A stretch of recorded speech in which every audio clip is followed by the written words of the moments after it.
Bueno, mi tema es el cuándo de la salvación en Hebreos. Esa es la pregunta, el cuándo.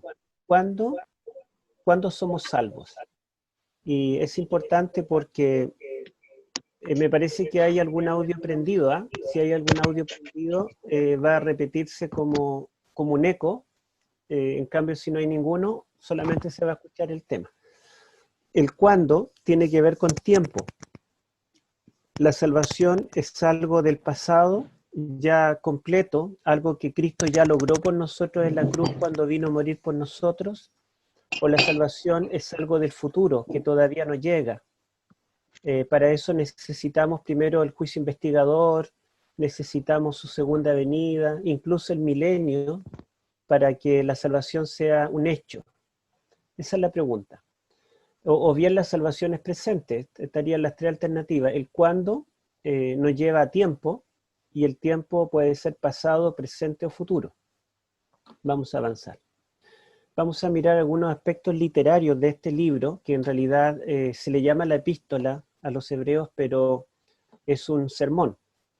Y yo no voy a detenerme en los aspectos literarios, ni voy a explicar mayores detalles, porque no es el propósito, pero los coloco acá para que ustedes, y les voy a dejar las diapositivas, si ustedes quieren profundizar y entrar en estos detalles, pueden hacerlo.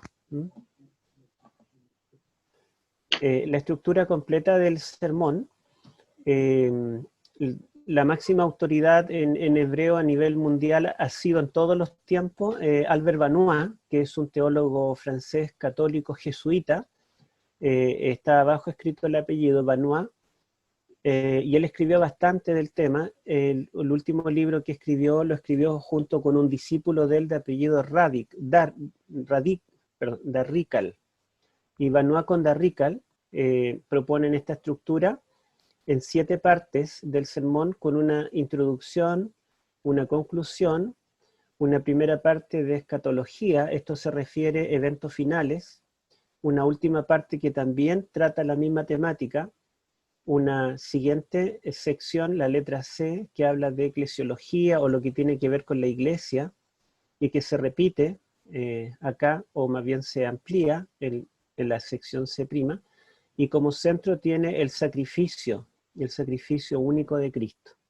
Sería del capítulo 5:11 al 10:39. En esta estructura, en esta forma, en paralelos invertidos, el centro es el mensaje más importante que quiere dar un autor. También hay que recordar otro aspecto de la estructura literaria, y esto lo recuerda el doctor William Johnson, que es un erudito adventista ya jubilado, pero un gigante en el tema de este libro, y él nos recuerda que Hebreo alterna exposición de la palabra con exhortación a los lectores. Eso es normal de un sermón. Cuando nosotros predicamos, hacemos dos cosas. Exponemos la palabra, tomamos la Biblia, la abrimos y leemos algún texto, pero al mismo tiempo nosotros hacemos una exhortación, o sea, hacemos un llamado, hacemos una apelación al corazón de la persona o a la mente de la persona, para que esta persona, en base a lo que yo expuse de la palabra, tome una decisión. Y acá el sermón a los hebreos tiene 4 exposiciones, que las pusimos en rojo, y tiene 4 exhortaciones. Entonces él expone varios textos. Recordemos que en el siglo I no existía el Nuevo Testamento todavía completo, entonces cuando ellos citaban la Escritura estaban citando en realidad el Antiguo Testamento.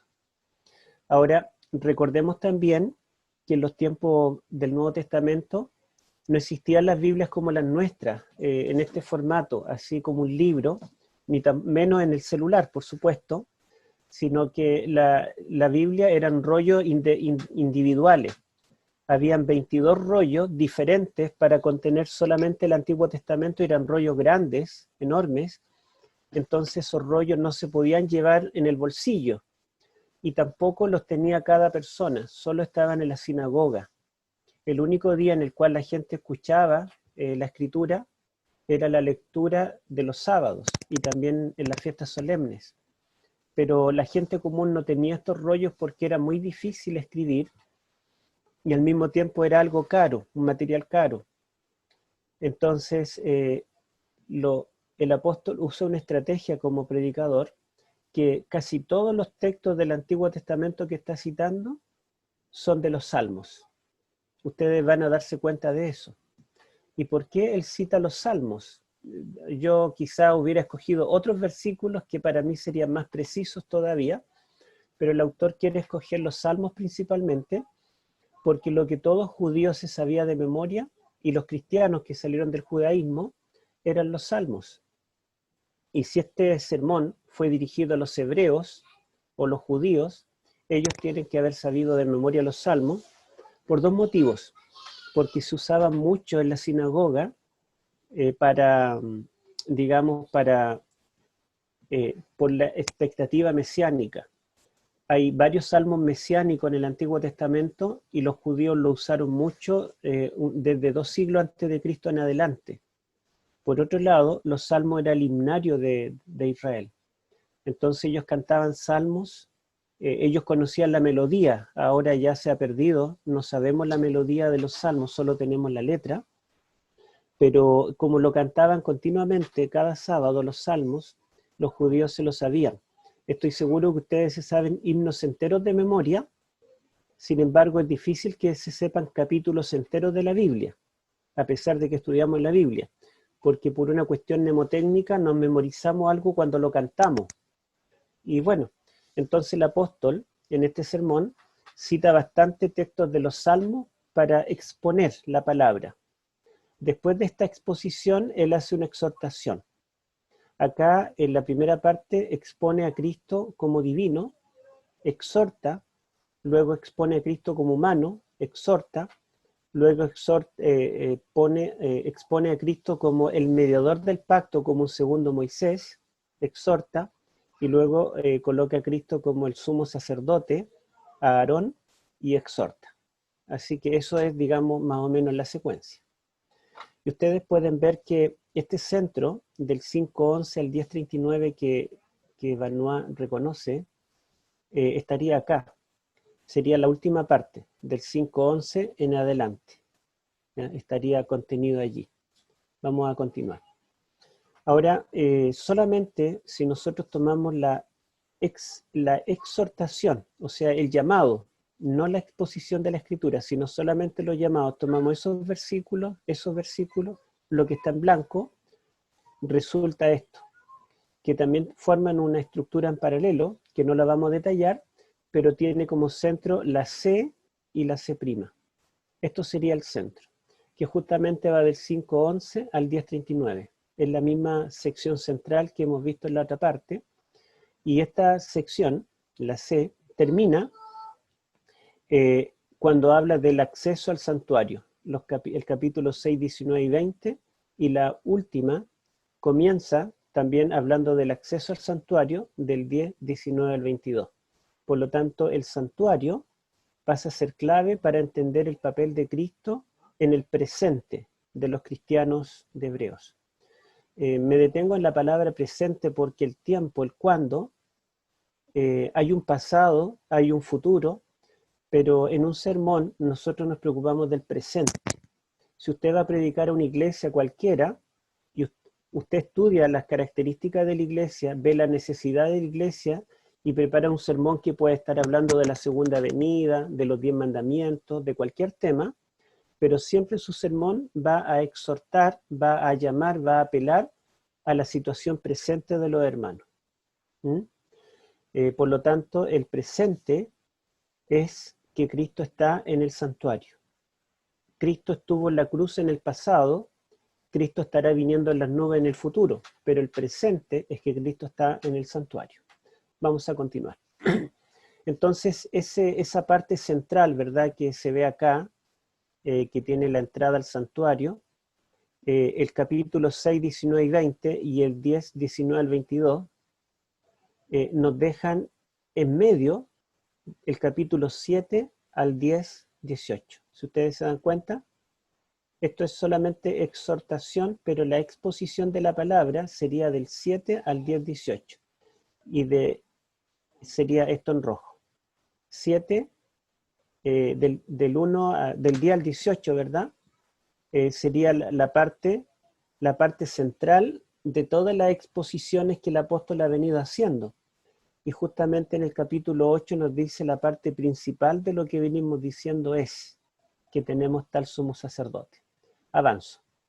Bueno, y aquí yo lo marqué lo mismo anterior, ¿verdad? Que el acceso al santuario sirve de marco para esta sección central. Y el doctor Chea, William Chea, encuentra una estructura también aquí en paralelos, donde la exhortación a entrar dentro del velo, en el 6, 19 y 20, y la exhortación a entrar a través del velo, en el 10, 19 y 20, sirven de marco o de emparedado, de sándwich, para esta sección expositiva de la palabra, que tiene que ver con el santuario celestial y el santuario terrenal. Se ven varios tópicos que también forman paralelos. Los tópicos son el sacerdocio, el sacrificio, el santuario y el pacto. La parte medular está enmarcada en el pacto, y eso también es importante. Bueno, entonces podemos decir lo siguiente. En las secciones expositivas, cuando expone la palabra, cuando cita la escritura, principalmente los salmos, el apóstol usa predominantemente el tiempo verbal que se llama en griego aoristo y que equivale a un tiempo pasado puntual. O sea, dice que Cristo se sentó a la diestra de la majestad en los cielos. Está hablando en pasado, ¿verdad? Cuando dice que Él murió una vez y para siempre. La muerte de Cristo es en el pasado. Cuando dice que Él nos perdonó, está en pasado. Nos salvó, está en pasado. Todo, digamos, predomina los verbos en pasado puntual en todas las secciones expositivas. Pero en las secciones parenéticas, es decir, la exhortación, el llamado, lo hace en tiempo presente o en tiempo futuro. Ya no hay pasado cuando tiene que hacer el llamado. Pensemos en un sermón cualquiera. Si yo tomo la historia de David y Goliat para predicar, yo voy a citar la escritura y estoy citando una historia pasada. Entonces voy a decir que David mató a Goliat en tiempo pasado. Él venció en tiempo pasado. Pero una vez que yo lo aplico a ustedes, yo tendría que decir, así tú puedes ahora matar a tu gigante.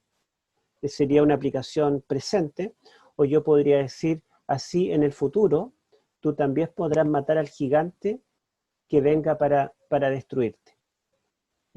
Cada vez que se levante un gigante delante de ti, tú podrás destruirlo. Y allí yo estoy hablando en tiempo futuro. ¿Se dan cuenta? Entonces toda la parte que es expositiva de la palabra, el apóstol usa el tiempo verbal pasado, pero cuando está apelando al corazón, está haciendo el llamado, utiliza el tiempo verbal presente o futuro. Otro contraste es que en las secciones expositivas el énfasis está en la gracia y la misericordia de Cristo. Cristo nos acepta, nos perdona, nos salva, es misericordioso. Ese es el énfasis en la parte expositiva. Cuando expone la palabra, el apóstol quiere decir que Dios está dispuesto a aceptarnos, a perdonarnos, a salvarnos. Ese es el énfasis. Pero en cambio en las secciones exhortativas, cuando el apóstol tiene que llamarnos la atención, hacerle una apelación al corazón, predomina el tema de advertencias de juicio y condenación. Allí dice que hay de nosotros, si teniendo una salvación tan grande, ahora nosotros nos apartamos. O dice que cuidado con caer en las manos del Dios vivo, porque Dios es fuego consumidor. Y otras muchas exhortaciones, ¿verdad? Están en el capítulo 6, en el 10, están las exhortaciones más dramáticas, más duras de la Biblia, donde dice que el que vuelve atrás ya no tiene otro sacrificio por el pecado, que está perdido. Entonces, esto predomina en las exhortaciones, pero en cambio en la exhortación, bien digo, al llamado, pero cuando le expone la palabra es algo pareciera contrastado, distinto, porque él en cambio está hablando de que Dios es misericordioso, acerquémonos confiadamente. Si tú pecas, Dios está dispuesto a perdonarte. Acércate confiadamente al trono de la gracia.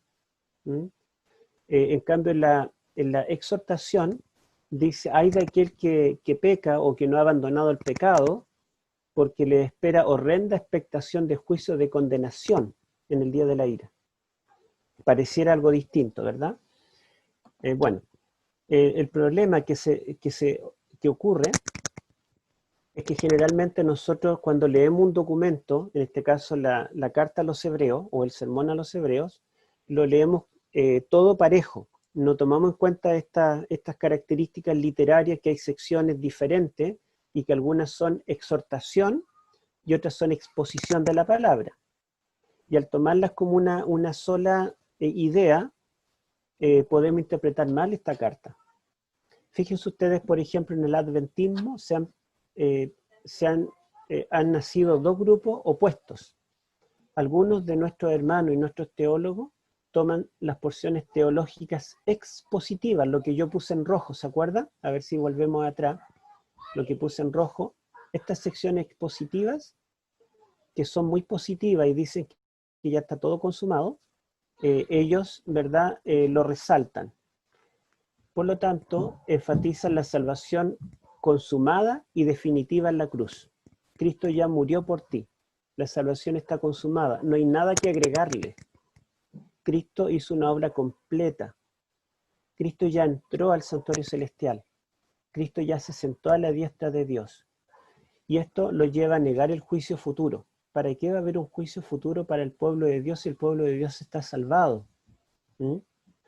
Y por otro lado, algunos hermanos y pastores escogen las secciones exhortativas, donde el apóstol habla duro, habla del juicio final, habla de la condenación y dice que tenemos que ser perfectos para poder ser salvos en ese momento futuro. Entonces aquí nace otro grupo que se llama el perfeccionismo, y ellos insisten que la última generación debe alcanzar una perfección.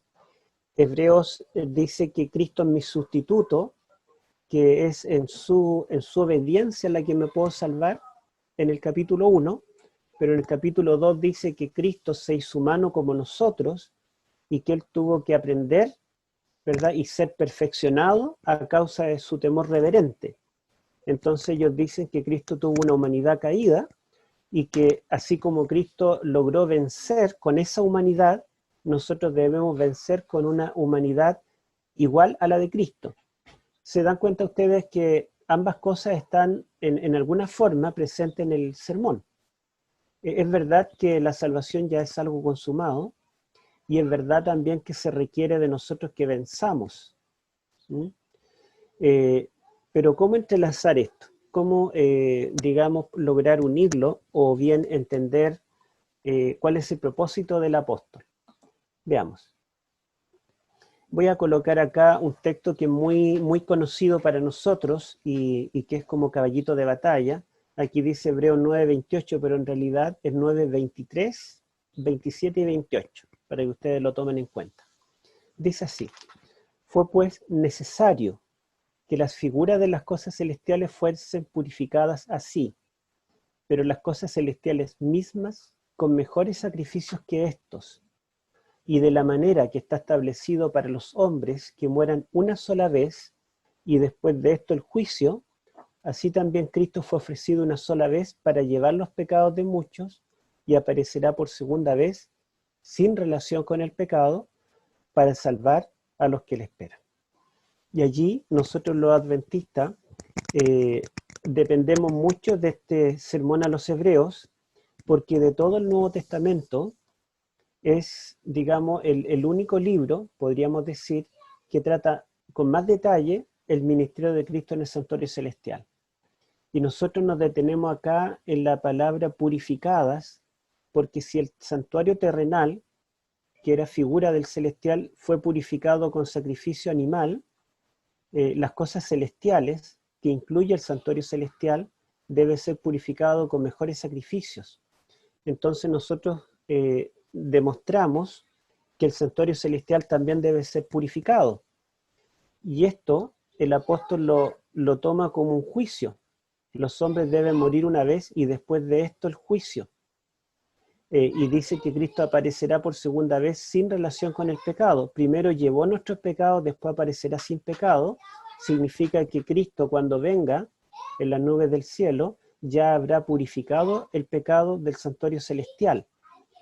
Y nosotros entendemos que la purificación del santuario celestial será previo a su segunda venida, desde 1844 en adelante, de acuerdo a Daniel 8:14.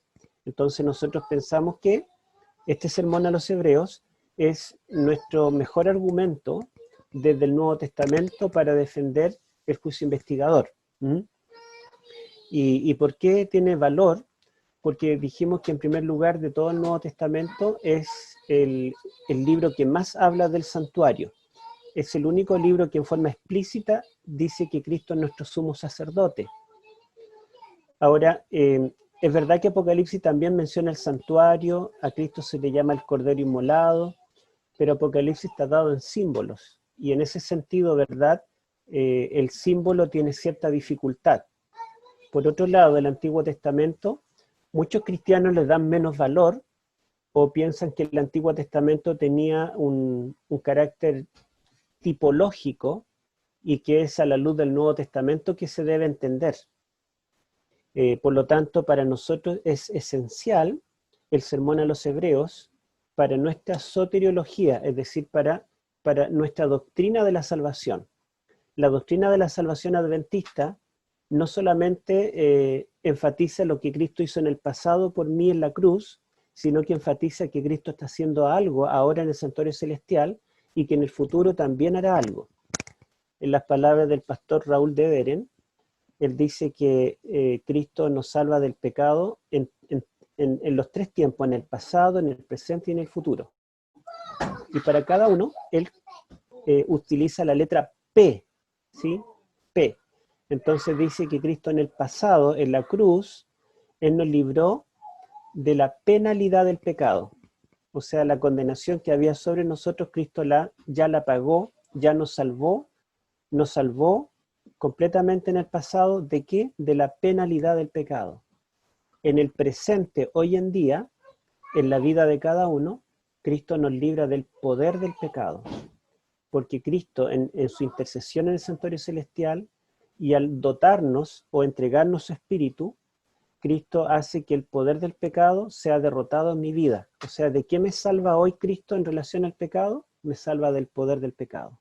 Pero también en el futuro, cuando venga, cuando termine el juicio investigador, cuando acabe con el santuario sea purificado y Él venga a buscarnos, Cristo nos librará de la presencia del pecado, la tercera P. ¿Por qué la presencia del pecado? Porque entonces dice que esto corruptible se vestirá de incorrupción y esto mortal se vestirá de inmortalidad. Seremos glorificados y ya no tendremos nada más que ver con el pecado. El pecado no habitará en nosotros en ninguna forma. Por lo tanto, Cristo nos libró en el pasado de la penalidad del pecado, nos libra en el presente del poder del pecado y nos librará en el futuro de la presencia del pecado. Y esto nos parece, digamos, muy coherente, pero miren lo que dice, por ejemplo, el sector de los teólogos nuestros, que son los que defienden las exhortaciones mayormente, las exposiciones, donde se habla en forma positiva, que el Señor nos salvó, que ya es una obra consumada, que Cristo murió una vez para siempre. Ellos dicen lo siguiente, tengo algunas citas de algunos de estos teólogos. Curiosamente, los tres iniciadores de esta idea fueron australianos. No están en orden porque el más antiguo es William Fletcher, después vino Robert Wiedemann, y el último de ellos es Desmond Ford. No son los únicos, pero son los más destacados, y como digo, los tres australianos. Robert Wiedemann, que fue muy conocido en la década de los 50 y 60, los tres fueron pastores adventistas en Australia y teólogos. Dice, en Hebreos, la expiación del pecado fue completa en la cruz. La sangre de Cristo fue derramada una vez y para siempre. Esto no compatibiliza con la idea de un juicio futuro. El juicio ocurrió en la cruz, y allí cita un texto de Juan, mucho menos concuerda con un juicio investigador que afecta al pueblo de Dios.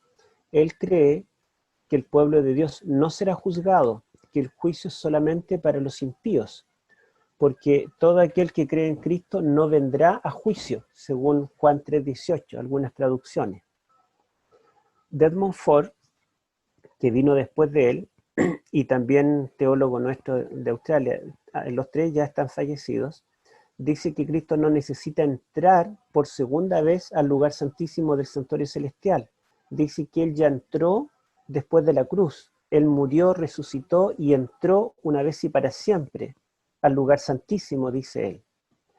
Entonces, los lectores de Hebreos no están esperando, ansiosos, que Cristo entre al Santísimo en alguna fecha futura, sino lo que ellos están esperando es que salga de Él. Ellos están esperando que aparezca sin relación con el pecado, no que entre. Y nosotros decimos que entró una vez, pero debe entrar o debía entrar en el futuro de Pablo, ¿verdad? Debía entrar en 1844 por segunda vez para recién comenzar a expiar el pecado. Él dice, no, no es lo que dice aquí el autor. Y luego continúa, es una salida, no una entrada de Cristo, lo que los hebreos esperan. William Fletcher, muy anterior a estos pastores contemporáneos con la hermana de White, él decía que Cristo había transferido, que Cristo no transfería nuestros pecados al santuario celestial en su ascensión. No es que Cristo entró al cielo, al santuario celestial, para transferir nuestros pecados confesados allá hasta 1844. Dice, Él no hizo una transferencia, sino una remisión. O sea, Él lo que hizo fue borrar pecados cuando entró al santuario celestial y no inscribir pecados. Y luego la frase aparecerá por segunda vez sin relación con el pecado. Para él es la prueba de que Cristo, cuando entró al santuario, no entró a registrar pecados, sino que Él entró a borrarlos. Y por lo cual, entonces, dice, sería incorrecto pensar que Cristo, veo que aquí hay unos cuadritos que me molestan, que Cristo saldrá del lugar santísimo con pecados todavía, para cargarlos, transferirlos sobre el macho cabrío Azazel. O sea, Cristo no puede estar saliendo cuando termine todo, saliendo del santuario celestial para poner los pecados sobre Azazel, porque ya él saldrá sin pecado, es lo que dice Fletcher. Bueno, ¿cuál es el tema entonces? La escatología inaugural de Hebreos para mí es la respuesta. ¿Qué significa esto? Escatología significa los eventos finales. Los eventos finales claramente tienen que ver con la segunda venida. Eventos finales son todas las señales del fin, en torno a 1798, después de la herida de muerte, las señales de la lluvia tardía, el fin de la gracia, la segunda venida, el juicio investigador, etc. Todo esto para nosotros es escatología o eventos finales. Pero resulta que en el Nuevo Testamento se da, sobre todo en el Evangelio de Juan, lo que se llama la escatología realizada. Eso significa que en el ministerio de Cristo se cumple todo el plan de salvación futuro que vivirá la iglesia, se cumple primero en él. Y por lo tanto la vida, muerte, resurrección de Cristo es la garantía de que los eventos finales se cumplirán. Eso significa escatología inaugural. Entonces, aparte de que los eventos finales se cumplirán en torno a la segunda venida, podemos decir que hubo unos eventos finales cumplidos en Cristo. Y lo que se cumplió en Cristo se cumplirá en forma macro en toda la iglesia y en todo el mundo en los tiempos finales, cercanos a su segunda venida. Pero Hebreos tiene otro tipo de escatología que se le llama escatología inaugural. No todos los autores lo reconocen. Entonces, para mí, esto es la clave para responder a los dos extremos.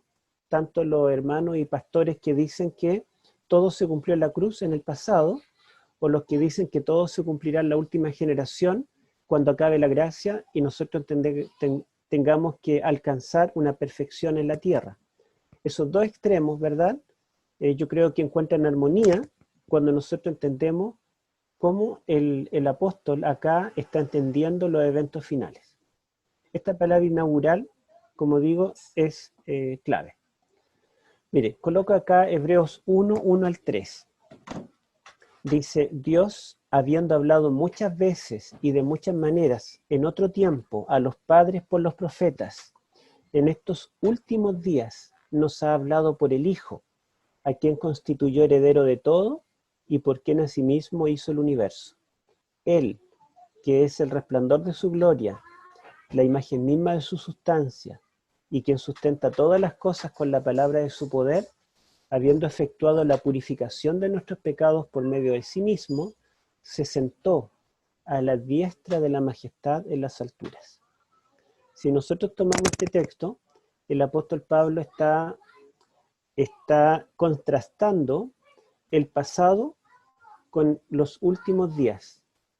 Pero los últimos días son estos días, los días de Él. ¿Eh? Fíjense ustedes que Dios en otro tiempo, en griego es la palabra palaion, que viene de palaios y significa antiguo, en el tiempo antiguo o antiguamente. Dios habló de esta forma a través de profetas, pero en estos últimos días Dios nos ha hablado por el Hijo. O sea, la encarnación de Cristo y todo el ministerio de Cristo es una revelación más plena de Dios que toda la revelación que Dios pudo hacer a través de los profetas en el Antiguo Testamento. Cristo es la mejor revelación de Dios y con Cristo, con esta revelación de Dios, se inauguran los últimos días. No dice que en los últimos días que vendrán, sino que está hablando en estos últimos días. Nos ha hablado por el Hijo. Entonces el apóstol piensa que ya estamos viviendo los últimos días. Ya Cristo, ¿verdad?, dice que Él ya purificó, habiendo purificado nuestros pecados. Él ya se sentó a la diestra de la majestad de las alturas. Y para muchos cristianos, sentarse a la diestra de la majestad significa alcanzar el mismo lugar santísimo donde estaba entronizado Dios. Y si Cristo entró en su ascensión en el siglo I al lugar santísimo, a la presencia de Dios, entonces no es necesario 1844 para que Él recién entre a la presencia de Dios ante la Shekinah, ante la gloria divina. Así es como entienden, ¿verdad?, estos teólogos nuestros que niegan este aspecto. Yo puse aquí las palabras en griego, en hebreo, para que ustedes lo vean, pero no lo voy a explicar, ni tampoco es indispensable.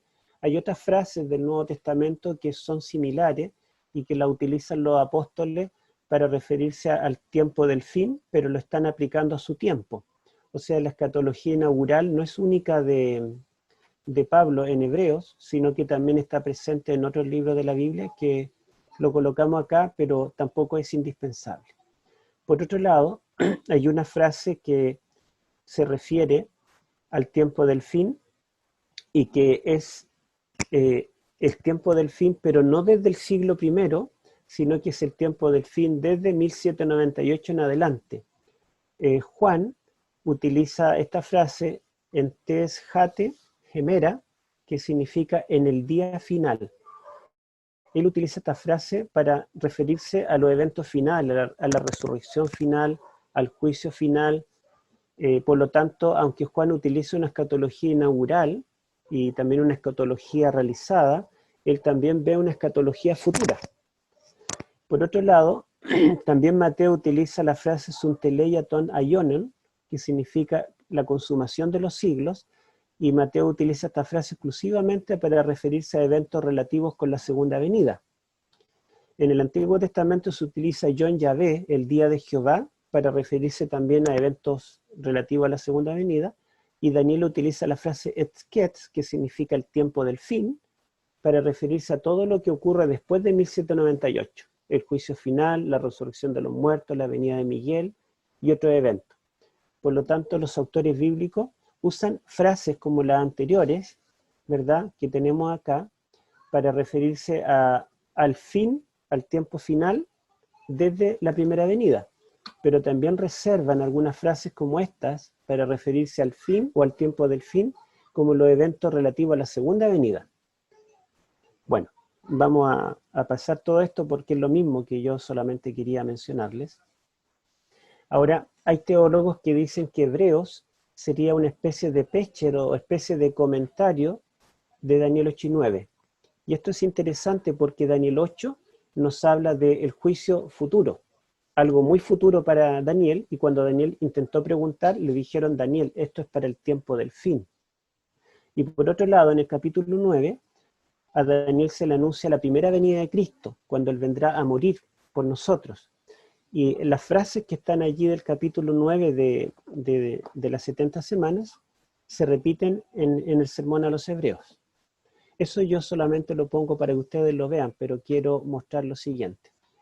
De acuerdo a esta cronología de la salvación que se nos da en Daniel y en Hebreos, están los postreros días que comienzan con la cruz. Con la primera venida de Cristo comienzan los postreros días. Pero en un momento histórico preciso, que sería el año 1798, con la herida de muerte, comienza lo que se llama el tiempo del fin. Y el tiempo del fin, según Daniel, es el tiempo cuando ya terminaría la persecución del pueblo santo, o sea, terminan los 1260 días. En el tiempo del fin se daría el juicio investigador.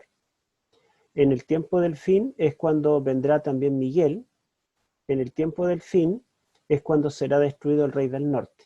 Por lo tanto, podemos decir que los postreros días abarca toda la historia del cristianismo desde el siglo I hasta el mismo fin, la segunda venida, pero el tiempo del fin es un periodo dentro de los postreros días que es mucho más corto, y es lo que nosotros entendemos generalmente como escatología o eventos finales.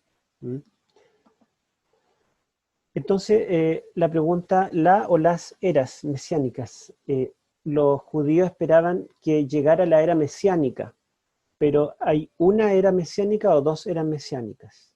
¿Hay una venida del Mesías o dos? Les muestro, mira. Así es como los judíos entendían la venida del Mesías.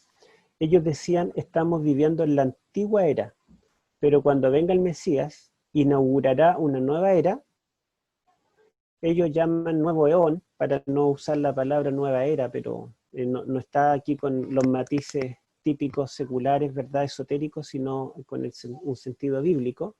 Antes del Mesías, entonces, se vivió la antigua era, pero cuando venga el Mesías, decían ellos, comenzará una nueva era, donde se cumplirán las promesas y las profecías del Antiguo Testamento. El lobo morará con el cordero, un niño los pastoreará, Jerusalén será la capital del mundo, volveremos a ver a Dios cara a cara, ya el problema del pecado quedará resuelto, ya no habrá más rebelión, no tendremos temor de que otra vez Jerusalén sea destruida, etc.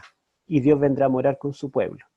Entonces la situación lamentable del Antiguo Testamento iba a acabar con la venida del Mesías y comenzaría una era completamente nueva.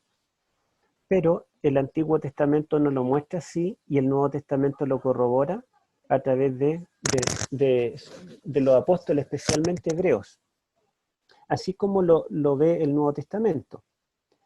La primera venida y la segunda venida están representadas por una rayita. Esta es una línea de tiempo. Entonces esta rayita nos muestra la primera venida de Cristo y esta rayita la segunda venida. Y según el Nuevo Testamento, la antigua era, donde impera el pecado, continúa después de la primera venida, continúa hasta la segunda venida. Allí se acaba la antigua era, no en la primera venida. En cierto sentido, los judíos tendrían razón cuando decían que la antigua era concluirá con la venida del Mesías, pero no es la primera, sino en la segunda venida la que pone fin a la antigua era. Ahora, en la nueva era no comienza con la segunda venida, la nueva era ya comienza con la primera venida, porque el que cree en Cristo ya tiene vida eterna. El que cree en Cristo ya es perdonado, su nombre ya es inscrito en el libro de la vida. Cristo ya se sentó a la diestra de la majestad. Por lo tanto, la nueva era no comenzará con la segunda venida, sino que comenzó ya con la primera venida. Somos más que vencedores a través de Cristo. ya somos parte del reino de los cielos. Y Dios incluso nos hizo sentar en lugares celestiales, como dice Pablo a los Efesios. Entonces la primera venida inaugura la nueva era, y en la segunda venida la que pone fin a la antigua. Por lo tanto, entre las dos venidas, nosotros tenemos una yuxtaposición entre las dos eras. Estamos en medio de dos eras, la antigua que está terminando y la nueva que está comenzando. Y por eso Pablo en Romanos 7 dice que en mí hay una lucha, porque queda parte de la nueva era del viejo hombre que se quiere manifestar y quiere dominarme, pero también en mí hay un nuevo hombre, una nueva criatura, porque estamos en la nueva era y esa nueva criatura es la que debe imperar. Así que nosotros no somos parte de la antigua era exclusivamente, ni de la nueva era exclusivamente, sino de ambas. Y veamos cómo lo hace presente acá el apóstol en Hebreos. El presente de los cristianos hebreos es consumativo, o sea, ya están en la nueva era, porque Cristo murió una vez y para siempre. Ya entró detrás del velo. Se sentó a la diestra misma de la majestad. Todo esto está en el tiempo que les mencioné ahorita, que es un pasado puntual. O sea, el pecado ya fue perdonado. Pero también los cristianos hebreos, a los cuales Pablo le está mandando este sermón, viven en un periodo anterior a la entrada en el reposo. O sea, la antigua era no ha terminado todavía, no pueden reposar, descansar del pecado, porque el pecado todavía es una realidad. Él los invita a entrar en ese reposo que les depara el Señor. Dice que queda un sábado, queda un reposo para el pueblo de Dios. Entonces ese reposo pleno es todavía futuro. Ellos debían acercarse al trono de la gracia para hallar misericordia. O sea, si alguno hubiere pecado, acerquémonos pues confiadamente al trono de la gracia. Bueno, ¿no es que el pecado ya terminó en la cruz? Sí, en un aspecto terminó, pero hay otro aspecto en el cual el pecado está presente y vivo, y el pecado me afecta mi vida como cristiano ya convertido, nacido de nuevo. Entonces cada vez que peco es necesario que yo me acerque al trono de la gracia para así poder alcanzar misericordia y gracia para el oportuno socorro. Y Cristo dice en el capítulo 7:25 que intercede por nosotros continuamente. ¿Por qué Él debe interceder por mí si el pecado ya me libró del pecado? ¿Se dan cuenta? Esto lo explica esa yuxtaposición. Entonces los cristianos hebreos están situados en un lugar o tiempo yuxtapuesto entre estos dos eones.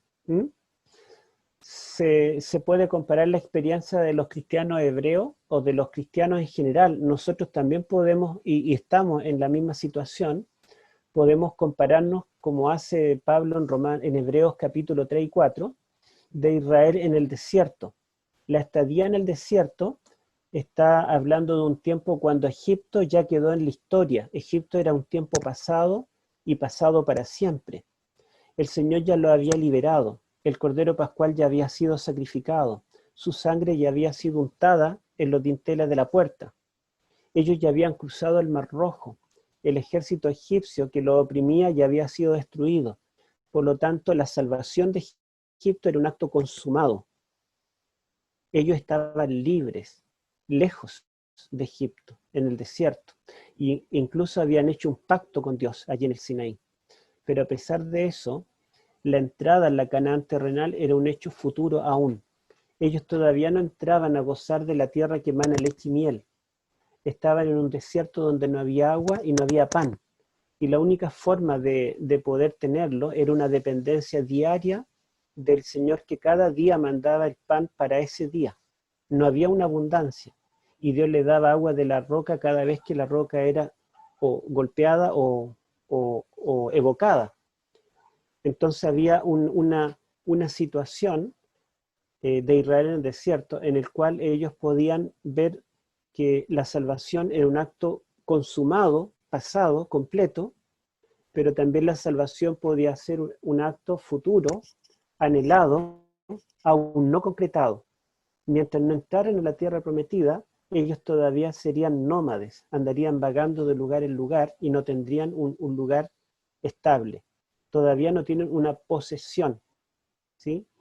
Entonces, el apóstol utiliza esta historia del pueblo de Dios del desierto para explicar nuestra condición presente, porque recuerden que a él le interesa el presente. Él habla de un pasado y de un futuro, pero le interesa cuál es el presente. Fíjense aquí, yo puse algunos textos que saqué de Hebreos. Ellos, los cristianos, igual que nosotros, con la nube de testigos del pasado, pueden anhelar aquella ciudad cuyo arquitecto y constructor es Dios, ya que en la fe murieron todos estos sin haber recibido lo prometido. Anhelaban una ciudad mejor, pero ninguno de ellos recibió lo prometido, para que no fueran ellos perfeccionados aparte de nosotros. Por tanto, nosotros también despojémonos de todo peso y del pecado que nos asedia, y corramos con paciencia la carrera que tenemos por delante. Si ustedes se pueden dar cuenta, no solo los judíos del Antiguo Testamento anhelaban una patria mejor, nosotros también, porque tampoco hemos entrado en la Canaán celestial. Tampoco estamos salvos de este mundo caído. La presencia de Satanás está acá. Fíjense que dice que corramos con paciencia la carrera que tenemos por delante. En otras palabras, nosotros los cristianos y los hebreos tienen una carrera que correr todavía. Los cristianos hebreos no están en la meta, ni pasaron la meta. Tampoco están en el punto de partida, ni en la meta. Ellos están en la carrera. La vida cristiana no es una vida de partida, pero tampoco una vida de llegada, es una vida de carrera. Estamos corriendo la carrera que tenemos por delante. Pero la clave, dice, es poner los ojos en Jesús, el autor y consumador de la fe. Y dice que ellos deben despojarse del pecado que los asedia. O sea, los cristianos hebreos no estaban libres del pecado. El pecado los asediaba. Y así también nosotros, ¿verdad?, podemos decir que Cristo ya pagó mis pecados en la cruz. Ya murió por mí. Ya se presentó por mí en el santuario celestial. Pero podemos también decir que el pecado me asedia de forma continua en el presente y que Cristo tiene que interceder por mí en forma continua porque el problema del pecado es un problema presente. Vamos a ver otros textos. Entonces el logro de Cristo de sentarse a la diestra de la majestad en las alturas gracias a la cruz, heredando un mayor privilegio que los ángeles, ¿sí? Es algo ya logrado, pero tiene un propósito inaugural. La entrada de Cristo en el santuario celestial, en la cruz detrás del velo, es inaugural.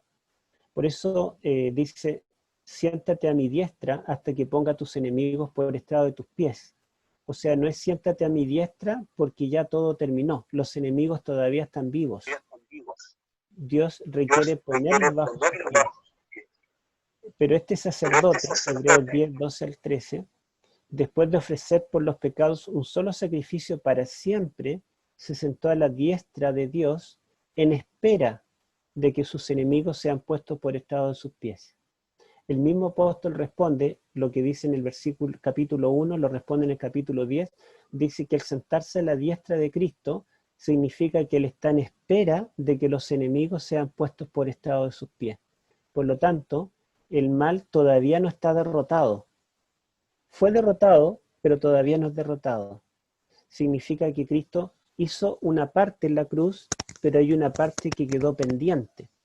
El apóstol Pablo en 1 Corintios 15 dice que el postrer enemigo que será destruido es la muerte. Ese enemigo está vivo.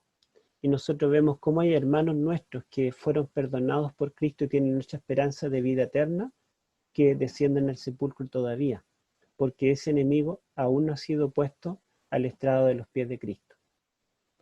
Entonces, por eso el apóstol insiste tanto en la fe. Fíjense que ustedes que el capítulo 3 y 4, que dan comienzo, y los capítulos 1, 11 al 12, que dan fin al libro, está hablando de la fe. Y la fe es la certeza de lo que se espera, es la convicción de lo que no se ve. Yo no lo veo porque no lo tengo todavía. La recompensa, la victoria final, aún no es visible. Aún lo espero porque todavía no llega.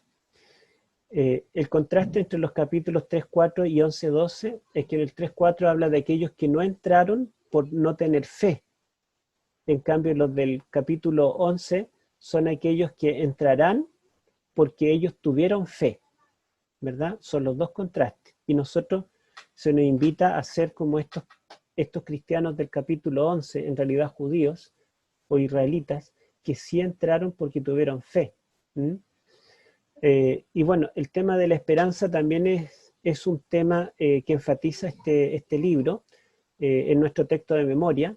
Deseamos, sin embargo, dice Hebreos 6:11, que cada uno de ustedes siga mostrando ese mismo empeño hasta la realización final y completa de su esperanza. Tenemos una esperanza, y la esperanza es esperar algo que aún no ha llegado, y debemos tener esperanza hasta la realización final, realización completa de lo que creemos. Y también los exhorta, mantengamos firme la esperanza que profesamos. Es verdad que él dice que Cristo traspasó el velo al entrar a la diestra de Dios y dice que es nuestra segura ancla del alma. Y podríamos buscarlo, yo quiero, voy a dejarlo ahí para que no lo leamos. Hebreos 6, 19 y 20. Es un texto muy usado por nuestros hermanos que piensan que Cristo ya entró al lugar santísimo después de la cruz y que no es necesario 1844. Fíjense ustedes, 19 y 20, dice, hablando de lo que Cristo logró en la cruz, dice, la cual tenemos como segura y firme ancla del alma, y que penetra hasta dentro del velo, donde Jesús entró por nosotros como precursor, hecho sumo sacerdote para siempre según el orden de Melquisedec. Entonces, dentro de la inseguridad de los tiempos modernos, dentro de la inestabilidad económica, social, en cuanto a la salud, de toda esta inestabilidad, el apóstol dice, hermanos, no sufran, Cristo ya entró, el representante nuestro ya entró al lugar celestial, a la misma presencia del Padre, traspasó el velo. Esta es nuestra ancla del alma. Y yo creo que todos conocemos un ancla. Un ancla es un instrumento que tiene un barco que sirve para tirarlo al fondo y se aferra de las rocas del fondo y el mar puede moverse para todos lados, la ola, levantar el barco, el agua puede entrar, pero ese barco no se va a ir a la deriva porque está anclado a lo más profundo, llega hasta el fondo, hasta topar las rocas que están en el fondo sólidas, y con esas anclas, entonces el barco se mantiene firme en medio de la tempestad. Nuestra ancla no es lo que yo he logrado, no es mi dinero, no son mis posiciones, no son mis contactos, no es mi profesión, ni siquiera mi cristianismo. El ancla del alma es Jesucristo, que ya penetró al santuario celestial. Así como el ancla alcanza lo más profundo del mar, aunque el barco está muy, muy arriba, nosotros a través de Cristo alcanzamos el mismo trono de Dios, aunque estemos muy, muy abajo. Eso es lo que quiere decir el apóstol. Pero fíjense ustedes, el versículo 18 dice, para que por dos cosas inmutables en las cuales es imposible que Dios mienta, tengamos un fortísimo consuelo, los que hemos acudido para asirnos de la esperanza puesta delante de nosotros, la cual tenemos como firme ancla del alma. En otras palabras, lo que Cristo ha logrado ahora de penetrar hasta detrás del velo por nosotros, dice que eso es para nuestro consuelo. Consuelo porque todavía sufrimos. Y es nuestra firme y es nuestra esperanza, dice 18. Hemos acudido para asirnos de la esperanza puesta delante de nosotros. Si es esperanza, significa que es futura. Si nosotros hablamos del ancla, el ancla, claro, el ancla da estabilidad en los momentos de tormenta, lo que quiere decir que nosotros vivimos todavía tormentas. El ancla no es la seguridad en el puerto, después de haber llegado, cuando el viaje terminó. El ancla solamente se usa en el camino, porque cuando el barco llega al puerto se amarra a unos troncos, Así se fija. El ancla solamente se usa cuando está en la mitad del camino. Esta figura del ancla, que es nuestra seguridad como cristiano en el presente, también nos está diciendo que la meta, la llegada al puerto es aún futura. ¿Se dan cuenta? El ancla, como digo, se usa en el camino, en el trayecto en el mar, no en la llegada al puerto. Por otro lado, el ancla no se usa en los tiempos de bonanza ni de paz, de calma, sino que se usa en los tiempos de tormenta. Eso quiere decir que el tiempo y el lugar de la calma, el reposo que el Señor nos promete, es futuro todavía, porque estamos en un mundo lleno de tormentas. De manera que el ancla no, nos dice que esto ya está asegurado a través de Cristo, pero al mismo tiempo me dice que esto que ya está asegurado y fue asegurado en la cruz 2000 años atrás, es algo futuro, que todavía no llega. La calma es futura, la calma plena, la paz plena. Y el puerto de la salvación todavía es futuro. Estamos en el camino y necesitamos el ancla. Vamos a pasar entonces a este tópico que es el último. Jesús, mediador del pacto y sumo sacerdote. Yo no quise poner texto ni detenerme acá porque la verdad es que me demoraría mucho, pero si ustedes leen este sermón a los hebreos, se dan cuenta que primero, en el capítulo 3 y 4, el apóstol compara a Jesús con Moisés, el mediador del antiguo pacto, y a Jesús como el mediador del nuevo pacto. La palabra mediador en el Nuevo Testamento solamente es usada en relación al pacto. Nosotros usamos la palabra mediador como aquel que media, intercede por nosotros en el santuario. Pero la Biblia utiliza esta palabra en el sentido del pacto. Dios hizo un pacto antiguo con su pueblo de Israel en el Sinaí a través de Moisés, el mediador del pacto. Pero Jesús, cuando viene, inaugura un nuevo pacto que es el cumplimiento de las profecías del Antiguo Testamento. Entonces Jesucristo sería como un nuevo Moisés. Y después de que los capítulos 3 y 4 presentan a Cristo como un nuevo Moisés, los capítulos 5 en adelante presentan a Cristo como un nuevo sumo sacerdote. O sea, si Jesús es mejor que Moisés, Jesús también es mejor que Aarón. Si Jesús es mejor que el antiguo pacto de Moisés, Jesús tiene un mejor santuario en el cielo, mejor que el de Moisés. Si Moisés, para inaugurar el pacto, tuvo que hacer un sacrificio, y Aarón, en el día de la expiación, tenía que hacer un sacrificio, la sangre de Cristo es la mejor sangre, el mejor sacrificio, tanto para el pacto nuevo, como para el santuario nuevo. Y esos argumentos son importantes. El erudito más experto en hebreos hoy en día, en el año 2021, en el mundo evangélico, es de apellido Lindars. Hay un libro muy interesante de él, y él dice lo siguiente: mientras un sacrificio expiatorio trata con los pecados pasados, un sacrificio pactual inaugura un arreglo permanente para el futuro. Una vez que un pacto ha sido solemnemente inaugurado con las sanciones de un sacrificio, se espera que permanezca. Aquello es lo argumentado en Hebreos 9, 15 al 28, que es el texto con el cual comenzamos, que se interpreta en formas extremas, como dijimos. Este teólogo reconoce lo que nosotros hemos venido predicando de tanto tiempo, y que en la misma Mana de White lo enfatiza.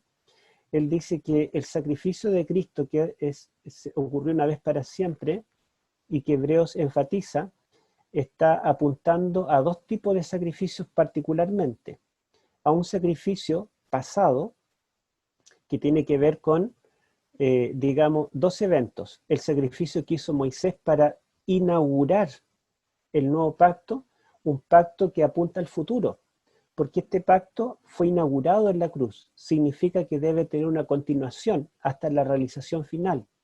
Pero al mismo tiempo el sacrificio de Cristo es la sangre que será presentada cuando Cristo entra al lugar santísimo, o entraría al lugar santísimo en 1844, cuando comience la expiación de ese santuario.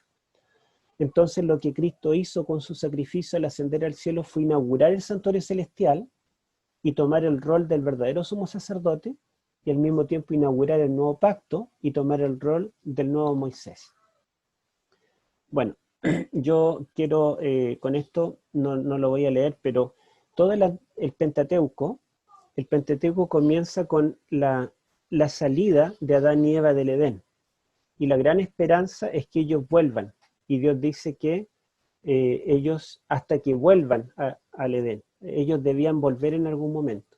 Y este retorno al Edén es el tema de todo el Pentateuco, los 5 libros de Moisés. Ahora, esto tiene un clímax en el capítulo 16 de Levítico, donde está el día de la expiación, y donde otra vez hay un hombre que puede ver a Dios cara a cara, así como Adán y Eva lo podían ver en el Edén. Después tiene un retorno, o se devuelve hasta terminar Deuteronomio en el capítulo 34, y allí dice que, allí termina el Pentateuco, pero dice que el que lo escribió fue Moisés, y Moisés murió, pero dice que Moisés es el único profeta que vio a Dios cara a cara. Entonces el Pentateuco nos recuerda en Génesis 1 y 2 que el hombre veía a Dios cara a cara. Adán, en el centro de Levítico 16, a Aarón podía ver a Dios cara a cara una vez al año, y al final, capítulo 34 de Deuteronomio, Moisés es el que vio a Dios cara a cara. Y eso nos quiere decir que nosotros otra vez podremos ver a Dios cara a cara, gracias a que habrá un día de la expiación antitípico. El día de la expiación, el Levítico 16, a Aarón está apuntando al futuro día de la expiación. O al revés, como dicen algunos teólogos, dicen que en realidad el día de la expiación no apunta a un juicio final, sino que el juicio final es ilustrado en el día de la expiación, porque esto fue revelado por Dios a Moisés para representar algo que ya estaba en sus planes. Esto es la sombra de una realidad. Por lo tanto, ese juicio ya estaba en los planes de Dios antes. Y por otro lado, el capítulo 34 de Deuteronomio termina hablando de Moisés, que es el mediador del pacto y el que vio a Dios cara a cara. Ambas cosas, ¿verdad?, serán posibles gracias al sacrificio de Cristo. Entonces, aquí como resumen, el interés escatológico, o sea, en los eventos finales del autor de Hebreos, está en el ministerio de Cristo como sumo sacerdote en el presente, y no en su papel de juez en el futuro, ni en su venida como rey en el futuro. O sea, el énfasis no está en el pasado ni en el futuro, sino en el presente. El presente fue posible gracias al sacrificio de Cristo, pero él quiere enfatizar, y la sección más amplia la dedica a Cristo como sumo sacerdote. No niega los eventos finales. De hecho, él tiene claro que el Señor juzgará a su pueblo, como dice en Hebreos 10:30. Y también dice que el que ha de venir vendrá y no tardará, en Hebreos 10:37. O sea, el autor, al hablar de una escatología inaugural, porque los eventos finales comenzaron ya con Cristo en su primera venida, no niega un juicio futuro, ni niega la segunda venida futura. El tema del juicio futuro no es ajeno, y George Reis encontró que cada una de las 5 secciones de Hebreos, todas terminan hablando de un juicio futuro. Por lo tanto, es esencial acá en este libro. El interés del autor entonces no está en lo que Cristo hizo en el pasado ni en lo que hará en el futuro, sino en lo que está haciendo en el presente como sumo sacerdote. Y coloco al mayor exponente católico y el mayor exponente evangélico. El mayor exponente católico, Albert Benoit, dice lo siguiente: que la carta a los hebreos debiera llamarse predicación sobre el sacerdocio de Cristo, ya que el sacerdocio de Cristo es el énfasis. O dice, más brevemente podríamos simplemente llamarle sermón sacerdotal. Y Barnabas Lindars, el máximo exponente evangélico de este libro, dice, da la más fuerte indicación que la obra sacerdotal de Jesús es el corazón de la doctrina de nuestro autor y el asunto crucial en la situación que él está intentando remediar. O sea, dice que el interés, lo más medular de Hebreos, no es lo que Cristo hizo en la cruz en el pasado, ni tampoco lo que hará en el futuro, la limpieza del santuario y su venida, sino que lo que él quiere enfatizar es la obra sacerdotal de Jesús como corazón de la doctrina del autor y el asunto crucial en la situación que él está intentando remediar, el tema de volver atrás y el tema del pecado. Bueno, esto ya lo había puesto y aquí solamente recuerdo la estructura, ¿verdad? La estructura de esta sección 7 al 10, donde comienza con la exhortación a entrar dentro del velo, que es la segura y firme ancla del alma, que dijimos que aunque es algo ya concreto, no niega una segunda entrada de Cristo al santuario celestial, que eso yo no lo voy a ver acá, pero simplemente quiere decir que el ancla es nuestra seguridad, pero al mismo tiempo una seguridad en el camino, sin llegar aún a la meta. Falta una etapa más en el plan de salvación. Y la otra exhortación a través del velo, ¿verdad?, son las que colocan este marco del papel de Cristo en el santuario celestial como sumo sacerdote. Quiero mencionar ese texto que lo tengo acá, Hebreos, no, ese no lo vamos a leer, ya lo leímos, pero vamos a leer este segundo, Hebreos 10, 19 al 21. Así que, hermanos, tenemos libertad para entrar al lugar santísimo, que en el original dice santuario, por la sangre de Jesucristo, por el camino nuevo y vivo que Él nos abrió a través del velo, esto es de su carne. También tenemos un gran sumo sacerdote en la casa de Dios. Entonces acá está diciendo que en el capítulo 6 nos decía que podíamos entrar dentro del velo a través del ancla que es Cristo, y acá dice que debemos entrar a través del velo que es el cuerpo de Cristo. ¿Se dan cuenta? Pero cuando dice podemos entrar al lugar santísimo por la sangre de Jesucristo, por el camino nuevo y vivo que nos abrió, la palabra abrió en realidad está mal traducida en la Reina Valera, en griego es enkainizo, que significa inaugurar. Fíjense cómo dice la Biblia católica del peregrino, dice, por la sangre de Jesús, hermanos, tenemos libre acceso al santuario, y la palabra santísimo la traduce en forma correcta como santuario. ¿Cómo entramos al santuario celestial? Por el camino nuevo y vivo que inauguró para nosotros a través de la cortina, a saber, de su cuerpo. Y la Biblia de Jerusalén, que también es católica, dice, teniendo, vamos a sacar esto, teniendo pues, hermanos, plena seguridad para entrar en el santuario en virtud de la sangre de Jesús, por este camino nuevo y vivo inaugurado por Él para nosotros a través del velo, es decir, de su propia carne. Podemos ver que las Biblias católicas traducen correctamente santuario en lugar de lugar santísimo, y en lugar de abrió traducen inauguró, inaugurado, que es lo que significa el verbo enkainizo en griego.